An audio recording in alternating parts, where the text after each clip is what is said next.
Hi, Lito. I'm Claire from BTW Meeting. In this project, we speak with pioneers and innovators who have shaped the internet across from different regions of the world. And your story is an important part of the history. Before beginning, could you please take a moment to introduce yourself to others? First of all, thank you for the invitation. It's an honor and a pleasure to be here and to be part of this series. So, briefly, I can say I am Lito Ibarra. I was born and I am based in El Salvador. I have been here all of my life, although I have traveled a lot. But the main work, the main task that I completed regarding the internet took place around 32 years ago in 1993 when I started the work and my story in order to have El Salvador connected to the internet. I'm sure we can talk a little bit more about that, but that's my introduction. Let's start our first question. You have been deeply involved in the internet technical development since its early days. How did you first become engaged with internet architecture and networking? And what problem were you most focused on solving at the time? So I was invited to a workshop about TCP/IP, which is a very technical thing, which is in the base of internet. I took that workshop and came back to my country, and I was determined to have our country connected. So I had to find that was my first contact with this with the internet whole thing, but I had to study and learn how internet worked. So I started to do that, and that was the hardest part of for me at that time. I had to learn about internet without having internet, without having any teacher, any person that will teach me how does internet work. So that was very hard, and I was focused on getting that along with the equipment I needed to connect my country to the internet. That was the hardest part at that time. Okay, thanks for answer. Let's start our next question. Looking back, which original design choice of the internet do you believe have aged particularly well? And which one has proved more problematical over time? Certainly, most of the original design is still in place. So we are doing this video conference, this interview through internet. We are using the same original protocols that were invented, that were created more than 50 years ago. However, they have also improved because some modifications, some changes have been added to it. Those are the parts of the internet that have aged very well. They have survived many, many years, and they are still allowing us to connect and to be in communication with each other. On the other part, on the other side, the things that have not worked well and still need improvement are two: cybersecurity in the internet. We all know there are many risks in cybersecurity in the internet, and those are issues and problems and risks that we still need to work with. So we need to protect our digital assets from using cybersecurity. And the other issue that didn't work well is the amount of IP addresses in the world. With the original design, which is called IPv4, it's only 4,000 million addresses. And we all know we are more than 8,000 million inhabitants in the world. So we are running, or we have run short of IP addresses. So that's the other issue. Many engineers and many technicians are working around the world in order to improve those two things: cybersecurity and the quantity of IP addresses, in order to connect us all to the internet. Okay, I understand. About the next question, looking across your career and many stages of the internet's growth, you have witnessed, was there a particular moment when you realized the internet was going to become something truly global and transformative? Was there a specific event, shift, or experience that makes this clear to you? I think that the one of the key moments in the internet history was the creation and deployment of the browsers, the web browsers, because that made us possible to use browsers such as Netscape at that time, and then Mozilla, whatever, Internet Explorer, and so on. Many browsers that makes navigating the internet very easy. So most people can learn very fast how to do email, how to browse a website or use platforms, digital platforms, because of that invention. So when I saw that, I think that was the key moment when internet started to change, because it became more accessible to many people, to people that were not professionals, had no large studies, could handle these platforms, these interfaces that were so friendly. So that is a key moment when I think some of us realized that the internet was here to stay and was going to grow as it has improved through the years, right? So now internet is a different thing when we were connecting our countries to the internet. From your perspective, how has internet governments evolved over the past few decades, particularly in relation to the role of IRS, standard bodies, and the governments? Internet governance, they started, as you may know, in 2003 and 2005. After the World Summit of Information Society, they created this fora, the Internet Governance Forum, and it has been running through for 20 years now. Last year, it was the 20th anniversary of the Internet Governance Forum.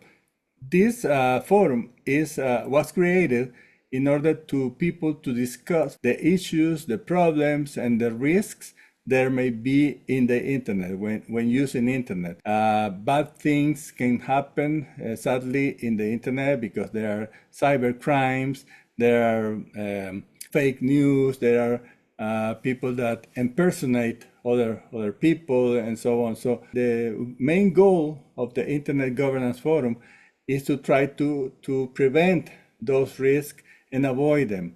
So, speaking about the evolution of the internet governance, yes, at the beginning, when I attended the Internet Governance Forum, they were trying to fix things related to the internet addresses or to domain names or to other technical stuff, because they have not, people they have not started to discuss real issues that need to find a solution.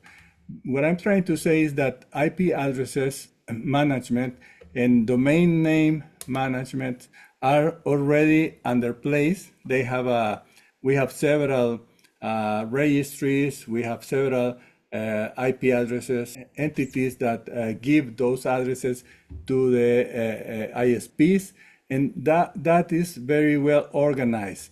I am part of the organizations that do the domain names and do the IP addresses, and I think this is very well under control. So at the beginning of the Internet Governance Forums, they focus on those topics, but I think they didn't need to focus on that.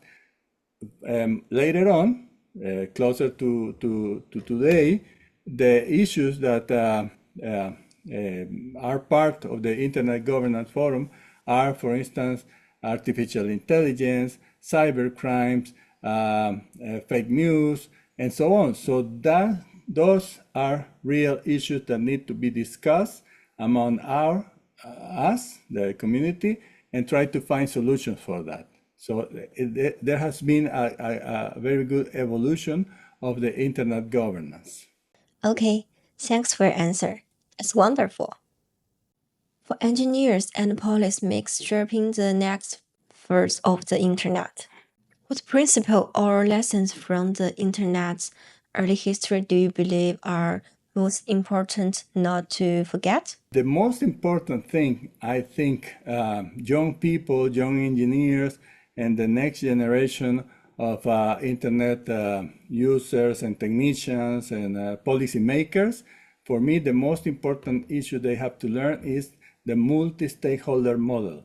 That means that we need to ensure that all of the stakeholders, meaning the governments, the academy, the technical community, the private enterprises, and the social organizations need to be involved and need to discuss the possible solutions to our problems in internet.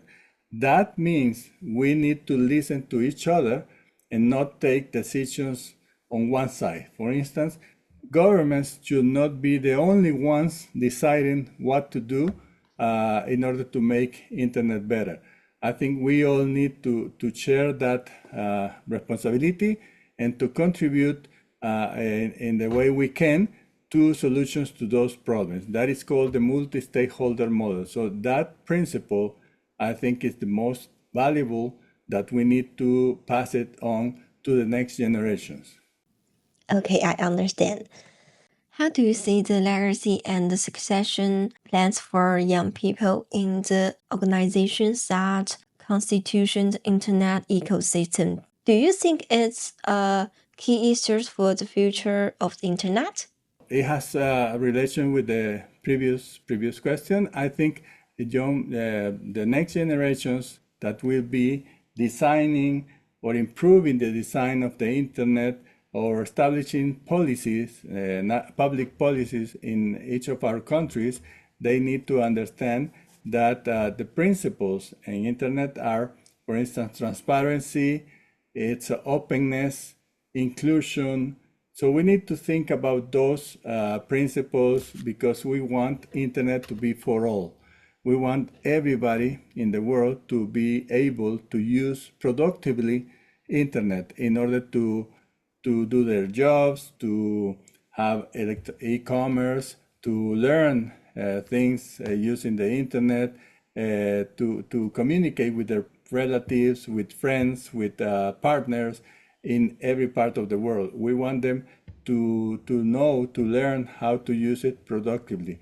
And hopefully we can teach our young people how to use it for positive things, not only having entertainment, not only doing buying things or reading about news, artist news or sports people news in Facebook, TikTok, Instagram. Not only that, I think it's very important that our young people, our young generations, learn how to use the internet in a productive way, so they can make money out of business using the internet for the good and sake of their families, their communities, their countries. I think those are the principles that we need to pass them to the next generations. Okay, I know. Do you think it's useful for your generation of internet pioneers to talk or document what do you have done around the internet? Yes, I think it's very useful. So next generations, when we pass away or when we are tired, this generation, they can learn about ourselves. Like the work you are doing, documenting this and having all people read about this. So I think that's a very useful thing in order to communicate with the next generations. I just did one thing about that. Last year, I wrote and published a book that it's called Footsteps into the Future. So it's in Spanish only, but it's a book that relates the history of internet in El Salvador and also includes my biography in a more conversational way, if you will. I talked there, I wrote these memories of having been part of ICANN, the board of ICANN, having been part of the board of LACNIC, the board of LACTLD, these organizations that I have been part of, and of course, having the honor of having received the Lifetime Achievement Award from LACNIC and being inducted into the Internet Hall of Fame in 2021. So I talk about all of these things, the histories, anecdotes, adventures, if you will, so people can learn about what they can do. I'm writing for my children, for my successors, for the young people in El Salvador and other places in the world. So I would like them to read my story so they can be inspired to do things like that for their countries and their communities. Now that the Internet Governance Forum has been made permanent, according to the United Nations decision in December 2025, what do you think are the challenges for the Internet governance process? The many nations in the United Nations organizations, many countries decided that they wanted to continue with the Internet Governance Forum.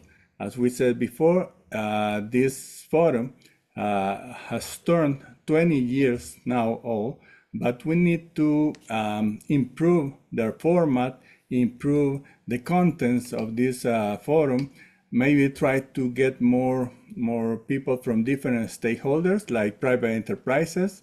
We all know the big techs, like the big companies that rule the internet because they are social networks or they are platforms used by almost everyone, shopping sites and so on. So we need them to be part of this internet governance effort. So we need to devise how to make them attracted to the governance forum and have the possibility to discuss among governments, private enterprises, academy, social organizations, and so on, and the technical community, so we can continue discussing this, and most of all, getting results that may be applicable afterwards. So those are the big challenges now that the Internet Governance Forum has been made permanent. It will be a permanent event every year, and we need to answer to that, to respond to this desire by the nations, United Nations, that they have agreed to make this permanent. Thanks for your patience and time to accept our interview. Thank you.